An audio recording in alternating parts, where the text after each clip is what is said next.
ఇక ఈరోజు నాగర్ కర్నూలు జిల్లా ప్రధాన వార్తలు చూసినట్టయితే శ్రీశైల క్షేత్రంలో దర్శనం చేసుకుని తిరుగు వస్తున్నటువంటి ఎన్నికల ప్రధాన అధికారి జ్ఞానేష్ కుమార్ కు నాగర్ కర్నూలు జిల్లా అమ్రాబాద్ మండలం మన్ననూరు మృగవేణి గెస్ట్ హౌస్ వద్ద కలెక్టర్ బదావత్ సంతోష్, ఎస్పీ సంగ్రామ్ సింగ్ పాటిల్ తో పాటు అటవీ శాఖ అధికారులు ఘనస్వాగతం పలికినటువంటి పరిస్థితి కనిపించింది. ఈ సందర్భంగా కాసేపు ఆయన అక్కడ సేద తీరుతున్నటువంటి క్రమంలో నల్లమల్ల ప్రత్యేకత గురించి, ఏకో టూరిజం గురించి, నల్లమల్లో ఉన్నటువంటి శివాలయాల గురించి, వన్యమృగాల గురించి కూడా పూర్తి స్థాయిలో కలెక్టర్ ఎన్నికల ప్రధాన అధికారికి వివరించినటువంటి పరిస్థితి కనిపించింది. ఈ సందర్భంగా ఎన్నికల ప్రధాన అధికారి జ్ఞానేష్ కుమార్ నల్లమల్ల పర్యటన చాలా ఎంతో అద్భుతంగా ఉందని చెప్పేసి, శ్రీశైల మహాక్షేత్ర దర్శనం చేసుకోవడం ఎంతో ఆనందంగా ఉందని చెప్పేసి సమన్వయంతో పనిచేస్తున్నటువంటి కలెక్టర్ బదావత్ సంతోష్ తో పాటు ఎస్పీ సంగ్రామ్ సింగ్ పాటిల్ తో పాటు జిల్లా అటవీ శాఖ అధికారులను కూడా ఆయన అభినందించినటువంటి పరిస్థితి కనిపించింది.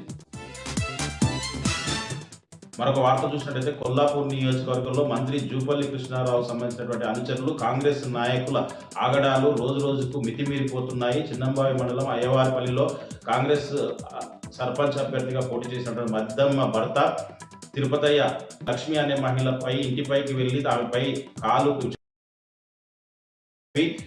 దారుణంగా గాయపరిచినటువంటి పరిస్థితి కనిపించింది. ఓటు వేయలేదన్న నెపంతో ఆమెపై దాడి చేయడంతో ఆమె తీవ్ర గాయాలతో ఆసుపత్రి పాలైనటువంటి పరిస్థితి కనిపించింది. అనంతరం పోలీస్ స్టేషన్లో కూడా ఫిర్యాదు చేసినటువంటి పరిస్థితి కనిపించింది. మొత్తంగా రోజు రోజుకు కాంగ్రెస్ నాయకుల ఆగడాలు మితిమీరిపోతున్నాయని చెప్పేసి, ఓటు వేయలేదని దాడి చేయడం ఏంటని చెప్పేసి, దాడి చేసినటువంటి కాంగ్రెస్ నాయకుడు తిరుపతిపై కఠిన చర్యలు తీసుకోవాలని చెప్పేసి కూడా పలువురు డిమాండ్ చేసినటువంటి పరిస్థితి కనిపించింది. మరొక వార్త చూసినట్టయితే కల్వకుర్తి నియోజకవర్గంలోని ఆమన్గల్ మున్సిపాలిటీలో బీఆర్ఎస్ రాష్ట్ర నేత గిరిజన నాయకుడు డాక్టర్ పత్యానాయక్ ఆధ్వర్యంలో బీఆర్ఎస్ పార్టీ ఆధ్వర్యంలో ఈరోజు బస్తీ బాట కార్యక్రమాన్ని చేపట్టారు. ఈ కార్యక్రమాన్ని మాజీ ఎమ్మెల్యే జైపాల్ యాదవ్ ప్రారంభించారు. ఈ సందర్భంగా మహాత్మా గాంధీ విగ్రహానికి పూలమాలలు వేసి నివాళులర్పించి ఆలయంలో ప్రత్యేక పూజలు చేసిన అనంతరం పలు కాలనీల్లో ఇంటింటికి తిరుగుతూ కాలనీలో నెలకొన్నటువంటి సమస్యలు, రాబోయే రాజకీయ పరిణామాలు, 2 ఏళ్లలో కాంగ్రెస్ ప్రభుత్వం చేసినటువంటి నిర్వాకాలు అన్ని కూడా విశదీకరించి కాంగ్రెస్ పార్టీ ప్రజలకు పడ్డటువంటి బాకీ కార్డు రూపంలో కూడా వాళ్లకు వివరించినటువంటి పరిస్థితి కనిపించింది. ఈ కార్యక్రమంలో మాజీ ఎమ్మెల్యే జైపాల్ యాదవ్ తో పాటు బీఆర్ఎస్ రాష్ట్ర నేత డాక్టర్ పత్యానాయక్ తో పాటు పలువురు బీఆర్ఎస్ నాయకులు పాల్గొన్నటువంటి పరిస్థితి కనిపించింది.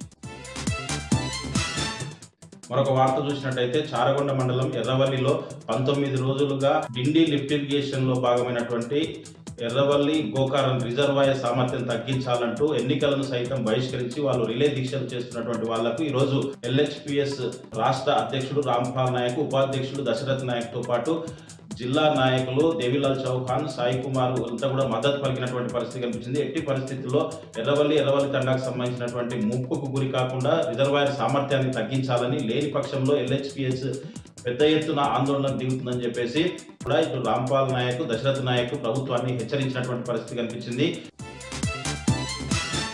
మరొక వార్త చూసినట్టయితే శ్రీశైల మహాక్షేత్రంలో శ్రీ బ్రహ్మరంభ మల్లికార్జున స్వామి వార్లను భారత ఎన్నికల ప్రధానాధికారి జ్ఞానేష్ కుమార్ కుటుంబ సమేతంగా దర్శించుకోవడానికి శ్రీశైలం రావడంతో వారికి ఆలయ ఈవో శ్రీనివాసరావుతో పాటు పలువురు అర్చకులు, ఆలయ సిబ్బందితో కూడా ఘన స్వాగతం పలికినటువంటి పరిస్థితి కనిపించింది. రాజగోపురం వద్ద ఆయనకు పూర్ణకుంభ స్వాగతంతో ఆలయ మర్యాదలతో స్వామి అమ్మవార్లను దర్శనానికి ఆహ్వానించినటువంటి పరిస్థితి కనిపించింది. ఈ సందర్భంగా భారత ఎన్నికల ప్రధాన అధికారి జ్ఞానేష్ కుమార్ మాట్లాడుతూ శ్రీశైల మహాక్షేత్ర పర్యటన ఎంతో ఆనందాన్ని, సంతృప్తిని, ఆధ్యాత్మికతను తృప్తినిచ్చిందని చెప్పేసి కూడా ఆయన తెలియజేసినటువంటి పరిస్థితి కనిపించింది.